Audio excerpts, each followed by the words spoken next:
Have you ever caught yourself staring out the window thinking, where did all the time go? One day you're chasing kids around the house, the next you're looking for your glasses for the third time before breakfast. Life moves fast, doesn't it? But here's the thing. Just because the years have added up doesn't mean life has to slow down. In fact, some of the best wisdom comes after we've lived a little, or in the case of today's story, a lot. Imagine sitting across the kitchen table from someone who's seen 103 summers and winters, someone who still smiles with their eyes and tells stories like they happened yesterday. That's who we're learning from today. No fancy degrees or best-selling books, just real, lived wisdom from someone who's been through world wars, heartbreaks, breakthroughs, and more birthdays than most of us can imagine.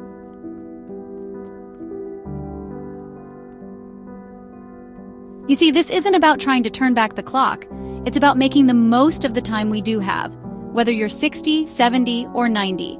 This 103-year-old doesn't have a secret potion or a miracle pill. What he has are stories, habits, and perspectives that can help us all live a little fuller, love a little deeper, and worry a whole lot less.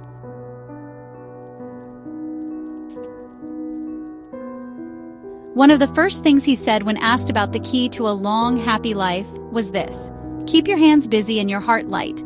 Now that might sound simple, but when you really think about it, it holds a lot of truth.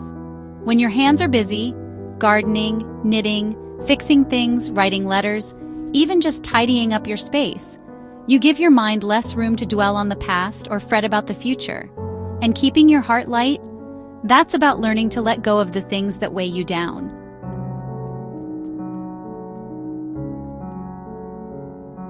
He told a story about how, during his 80s, he built birdhouses for every neighbor on his street. Not because he had to, not because anyone asked, just because it made him feel useful. And, watching the birds reminded him to slow down. If I sit too long doing nothing, he laughed, I start thinking too much, and thinking too much is a trap after 70. So the first piece of advice he offers is to stay useful, not just busy. There's a difference. Busyness can just be noise. But when you feel useful, even in the smallest way, it gives you purpose. Maybe that's helping a grandchild with their homework, or calling someone who lives alone just to say hi. Maybe it's organizing your old photo albums or teaching someone to bake your famous lemon cake. The point is, your value doesn't disappear with age. If anything, it increases. You just have to remind yourself, and sometimes others, of that.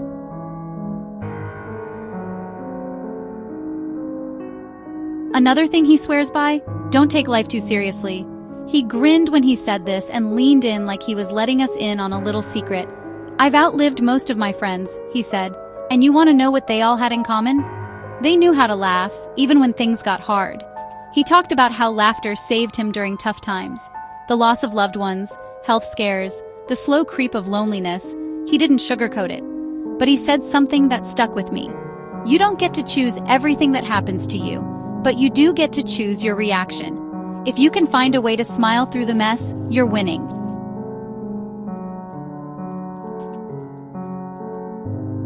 And the beautiful thing is, laughter doesn't cost a thing.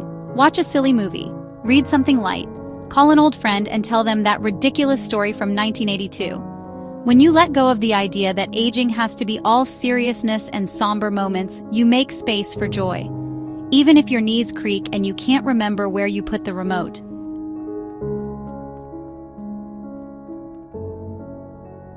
Now here's something else he mentioned, and honestly, it caught me by surprise. He said, don't stop dressing up just because nobody's looking. And he meant it. Every morning he irons his shirt, combs his hair, and puts on a little splash of cologne. For me, he said, not for anyone else. There's something powerful in that. When you take time to look after yourself, whether that's grooming, stretching in the morning, or sitting down to eat a meal at the table instead of in front of the TV, it tells your mind and body that you still matter. And you do. That quiet dignity, it adds years to your spirit, if not your life.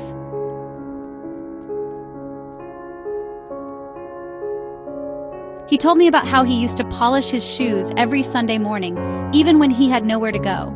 It was a habit from my father, he said. It kept me grounded. Little routines like that, they bring structure. And structure, especially as we age, is a gentle reminder that we're still in control of our day.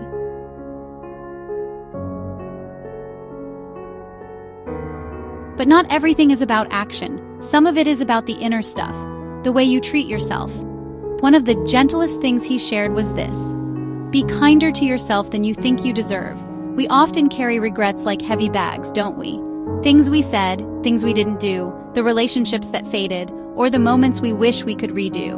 But he said something that stopped me in my tracks. If I made peace with my past at 90, why couldn't I have done it at 60?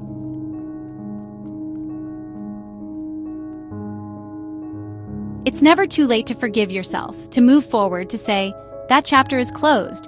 And you know, the funny thing is, once you let go of the guilt, you really do start seeing today more clearly. The sun feels warmer, the coffee tastes better, you laugh a little easier. So maybe that's where we start. By putting down the regrets, picking up a small routine that brings us peace, and remembering that it's okay to feel joy, even after loss. He reminded me that life doesn't come with a pause button, but it does come with moments. Small, sweet, ordinary moments that can fill you up, if you let them.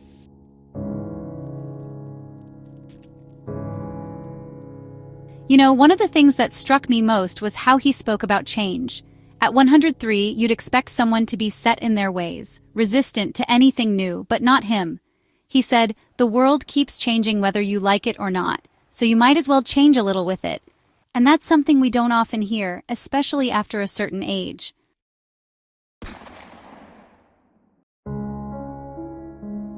He laughed about how he learned to use a smartphone at 95, said he wanted to keep up with his great-grandkids. I don't need to know every button, he joked, just enough to send a silly face once in a while. That one small effort kept him feeling connected, not left behind. And that's the next piece of advice: don't close the door to new things. Whether it's learning how to use a new gadget, trying a different style of music, or cooking a dish from a culture you've never explored before, these little acts of curiosity keep the brain young.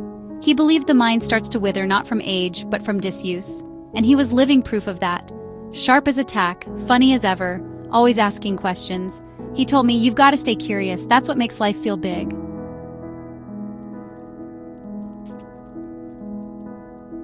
But curiosity isn't just about technology or trivia.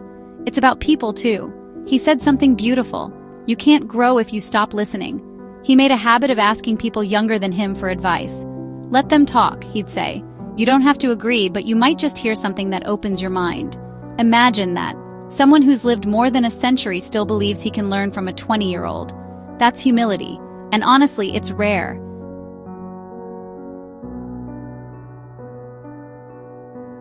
He talked about how listening, really listening, helped him build bridges, even with people who thought differently. Politics, religion, family matters. He'd nod and smile and say, tell me more. He wasn't trying to win an argument. He was trying to understand a person. Everyone's fighting to be heard, he said, but the ones who truly listen, they're the ones who leave a mark.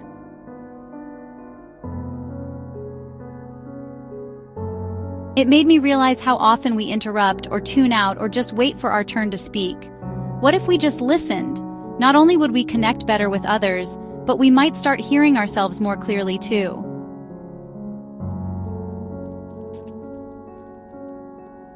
Then he shared something that was both heartbreaking and wise. He said, you won't remember most of the things that kept you up at night. And isn't that the truth? All those sleepless nights over bills, arguments, decisions, doubts, he said they faded like fog once the sun came up. What stays, he said, are the quiet mornings, the people who showed up, the times you laughed so hard you cried. So he made a conscious choice, starting in his 70s, to worry less. That's not to say he didn't have problems. He lost a spouse, survived 2 cancers, and watched many friends pass. But he found peace in letting go of what he couldn't control. And that's his next lesson. Practice selective worrying. Don't give everything a front row seat in your mind. He had this trick. If a thought kept spinning in his head, he'd write it down on a piece of paper and then fold it up and leave it in a drawer. If it's still worth worrying about tomorrow, he'd say, I'll take it back out. Most of the time, he didn't.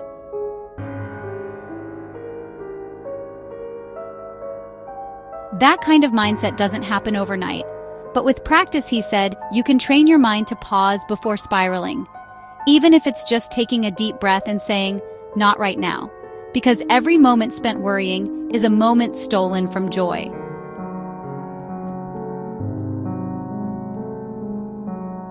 And And speaking of joy, one of the most touching pieces of wisdom he shared was this: love doesn't end when someone's gone. He lost his wife over 30 years ago. Yet he still spoke of her like she'd just stepped into the next room. I still talk to her, he said matter-of-factly. I tell her when I'm proud. I tell her when I need help.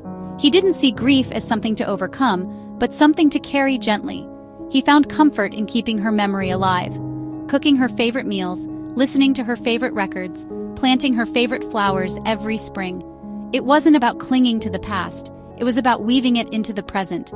You don't move on, he said. You move forward, with them still beside you.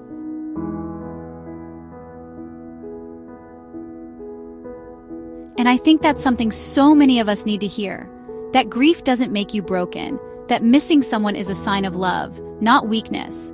And you know, it's okay to live fully, even with a little ache in your heart.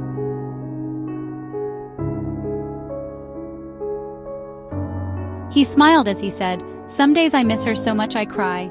Other days I laugh at the silly things she used to say. Both are good days."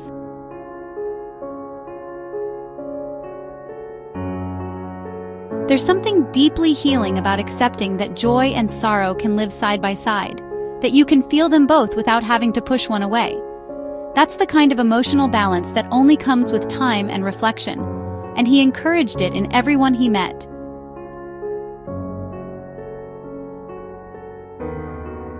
So whether you've loved and lost or you're still loving fiercely today, hold on to that. Let it soften you, not harden you. Let it teach you to love others more deeply while you can.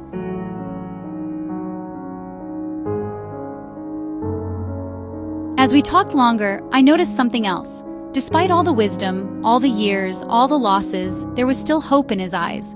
Not the naive kind, the kind that's earned. He said, "You've got to believe that tomorrow still holds something good. Otherwise, what's the point of waking up?"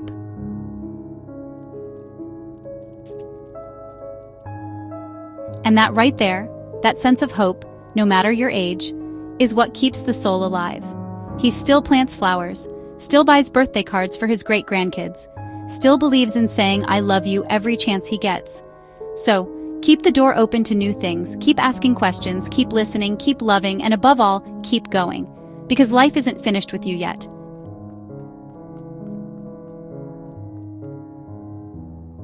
You know, it's easy to think that after a certain age, there's nothing new under the sun, that the best moments are behind you and now you're just coasting. But sitting across from someone who's lived through 2 world wars, the Great Depression, rotary phones, the moon landing, the internet, he reminded me that life doesn't stop surprising you if you keep showing up for it.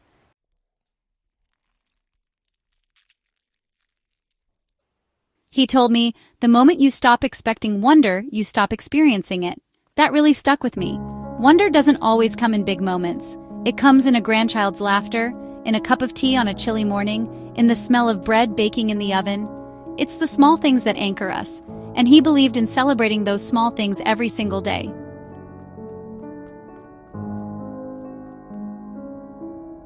He had this little habit. Each night before bed, he'd name one thing that made him smile that day. Not a huge event, just something simple. A friendly neighbor, the color of the sky at sunset, hearing his favorite song on the radio.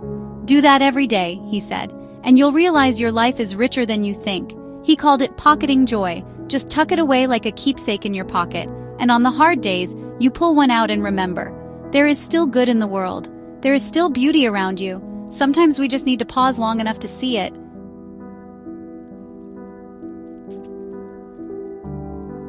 And speaking of pausing, he had a very strong belief about slowing down, not just physically, but mentally. Rushing is for the young, he laughed, and even they don't know where they're rushing to.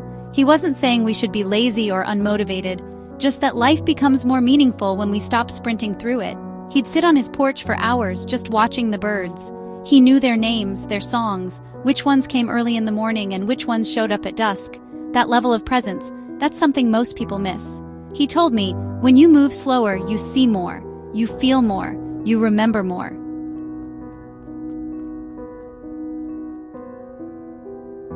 There's wisdom in stillness, in giving yourself permission to rest, in turning off the noise.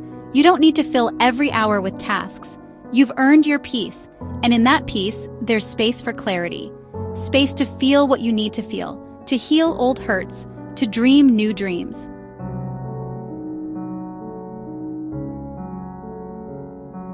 And he did dream, even at 103. Not in the way we think of youthful ambition, but he still set little goals. Something to look forward to, he called it. A trip to the park, writing a letter, trying a new soup recipe. These may seem small, but they gave his days shape. And when you have something to look forward to, no matter how tiny, you give yourself a reason to keep going.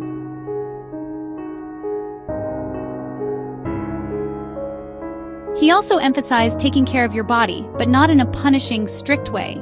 He wasn't counting calories or lifting weights. I take care of my body because I still need it, he said. It's the only one I've got, and I'd like it to last a bit longer. So he walked a little every day, stretched his arms in the morning, kept his portions sensible, drank his water.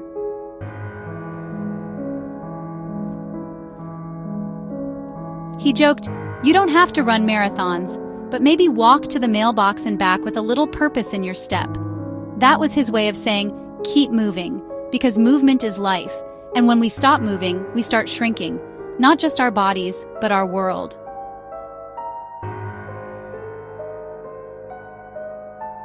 He said, "Every day I can get out of bed and stand on my own 2 feet, that's a victory." And I tell myself that, out loud. And isn't that powerful? Celebrating the simple act of standing up, something most of us take for granted. Maybe we shouldn't.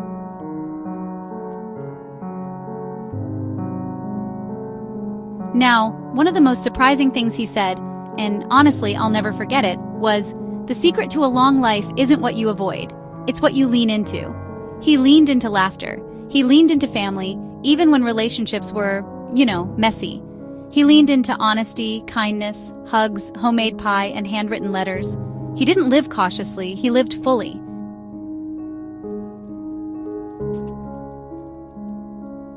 And I think that's the final lesson he left with me, that it's not about avoiding pain or avoiding risk or avoiding age.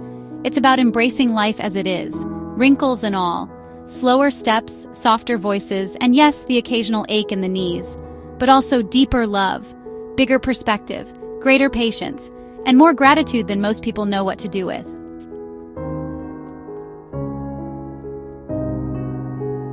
He leaned forward in his chair, as if telling me a secret, and said, "You want to know what keeps me going? I don't think about how much time I've got left. I think about what I can still do today."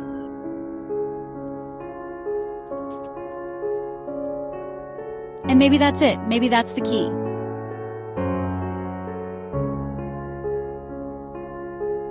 So if you're watching this right now, maybe wondering if your best days are behind you, let me remind you, they don't have to be. Not if you stay curious. Not if you keep listening. Not if you give yourself permission to love, to rest, to hope, and to move forward one simple, beautiful day at a time. Take a deep breath. Feel the moment you're in. It's yours. And you still have so much life to live.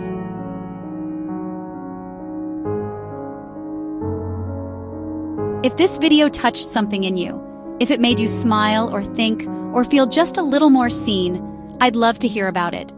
Drop a comment below, share a memory, share your favorite piece of advice. Let's learn from each other, just like I learned from him.